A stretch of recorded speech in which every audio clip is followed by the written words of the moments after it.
Hi viewers, welcome to my channel. இன்றைக்கி நம்ம சேனலில் ஒரு அரை கப் ரவா வச்சு ஒரு டேஸ்டியான ஸ்வீட் ரெசிபி தாங்க பார்க்க போகிறோம். ரொம்ப டேஸ்ட்டாகவே இருக்கும். பேக்கிங் பவுடர், பேக்கிங் சோடா எதுவும் யூஸ் பண்ணாமல் இது கண்டிப்பாக இந்த ஸ்வீட் செஞ்சு பாருங்கள். எல்லோரும் ரொம்ப விரும்பி சாப்பிடுவாங்க.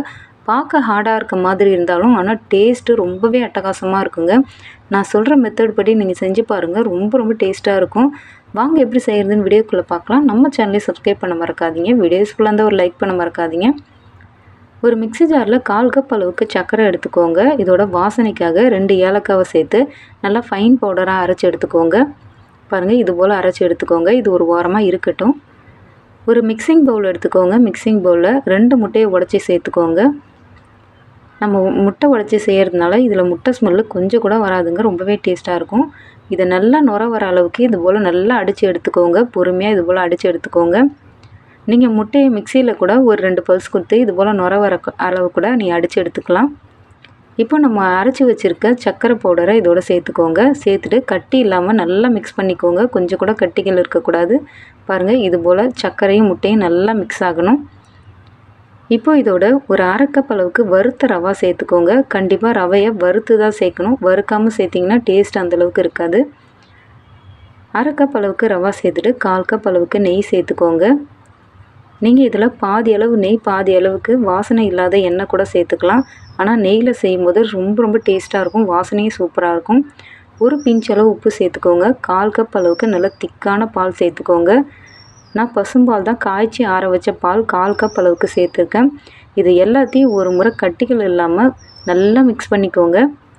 கொஞ்சம் கூட அங்கங்கே கட்டிகள் தெரியக்கூடாது. பொறுமையாக இது போல் நல்லா மிக்ஸ் பண்ணிக்கோங்க. நான் ஒரு சின்ன பவுல் எடுத்திருக்கேன். நீங்கள் ஒரு அகலமான பவுல் எடுத்திங்கன்னா மிக்ஸ் பண்ணுறதுக்கு ஈஸியாக இருக்கும். பாருங்கள், இது போல் நல்லா மிக்ஸ் பண்ணி எடுத்துக்கோங்க.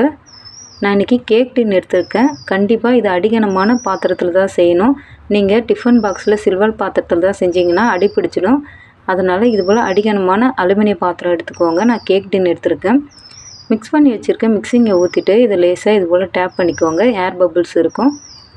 இதுக்கு மேலே நல்லா டூட்டி ஃப்ரூட்டி சேர்த்துக்கோங்க. இது போல் செய்யும்போது செம்ம டேஸ்ட்டாக இருக்கும். சாப்பிடும்போது அங்கங்கே கடி போடும்போது ரொம்ப சுவையாக இருக்கும்.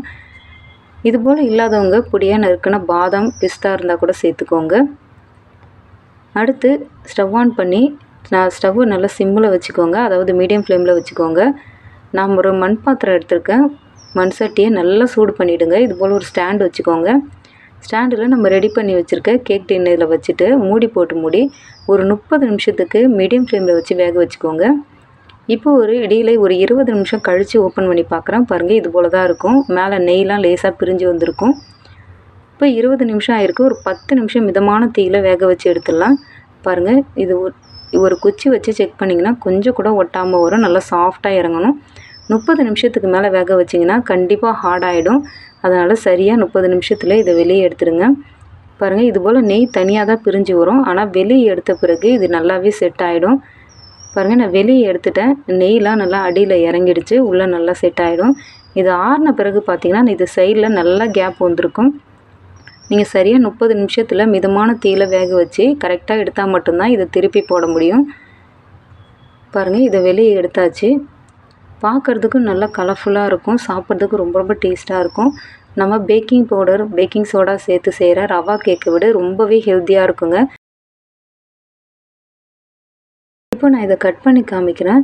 பார்க்குறதுக்கு கொஞ்சம் ஹார்டாக இருக்க மாதிரி இருந்தாலும் டேஸ்ட் ரொம்பவே அட்டகாசமாக இருக்கும். நம்ம செய்கிற ரவா கேக் கூட திகட்ட ஆரம்பிக்கும் சாப்பிடும்போது. ஆனால் இது கொஞ்சம் கூட திகட்டாது. கண்டிப்பாக ஒரு முறை ட்ரை பண்ணி பாருங்கள். இது மறுநாள் வரைக்கும் கூட வச்சு சாப்பிட்லாம். ரொம்பவே நல்லாயிருக்கும். பாருங்கள், இப்போ நான் கேக் டின் வேக வச்ச கேக் டின்னை காமிக்கிறேன். கொஞ்சம் கூட ஒட்டாமல் வந்திருக்கு பாருங்கள். ரொம்பவே டேஸ்ட்டாக இருக்கும். கண்டிப்பாக வீட்டில் ட்ரை பண்ணி பாருங்கள். வீடியோஸ்க்குள்ள இருந்தால் லைக் பண்ணுங்கள், சப்ஸ்கிரைப் பண்ணுங்கள், ஃப்ரெண்ட்ஸ்க்கும் ஷேர் பண்ணுங்கள். அடுத்த வீடியோக்குள்ளே பார்க்கலாம். Bye friends.